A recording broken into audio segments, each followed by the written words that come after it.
Hi, my name is Mike Bailey. I'm one of several English and writing tutors at Goodwin University. I'm here today to talk a couple minutes about using commas in writing. This is adapted from a little book called Rules of Thumb, a guide for writers by Silverman, Hughes, and Weinbrower. It came out in 2013. So the first rule is use a comma before a fanboy.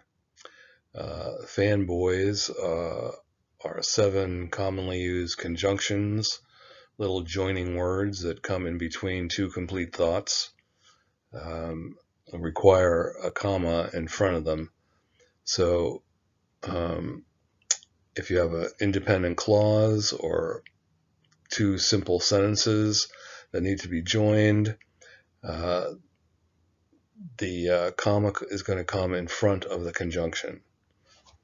The lead actor was on crutches, comma, but the show went on. Gina aimed to win the weightlifting pageant, comma, and that's exactly what she did. The house didn't sell at $300,000, comma, so they cut the price. So, comma in front of fanboys and but are the most common conjunctions, but any of those 7 are also potential candidates to put a comma before you go on to the next clause. Okay, the second rule is separate a series of 3 or more with commas. Use commas between parts of a series of 3 or more. In 1 month, the game farm saved the lives of a red fox, a great horned owl, and a black bear cub. Greg marched to the end of the diving board, comma, took a big spring, comma, and came down in a belly flop. In the class sat a bearded man, a police officer, a woman eating a sandwich, and a toy poodle. Note without the last comma what happens to the toy poodle. All right, don't use a comma if you only have 2 things. If you just have a pair. In 1 month, the game farm saved the lives of a red fox and a great horned owl. Greg marched to the end of the diving board and took a big spring. The third rule is use a comma after an introductory element or a lead-in. Introductory elements are set off from the sentence's subject by a comma. So, however, comma, for example, comma, after lunch, comma, for the last time, comma, undoubtedly, comma. Use a comma after an introductory part of a sentence. Sometimes a lead-in is just a word or a phrase.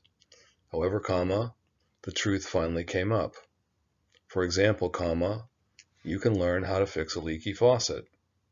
After lunch, comma, she gave me a cup of that terrible herb tea. Sometimes a lead-in is an entire clause that begins with a subordinating word. When, after, if, because, although. The comma will come at the end of the clause before the subject of the sentence. When James walked to the front door, comma, the whole family was laughing hysterically. The comma sets off the clause before the subject, the whole family. If one of the brain's 2 hemispheres is damaged early in life, comma, the healthy one often takes on the function of both.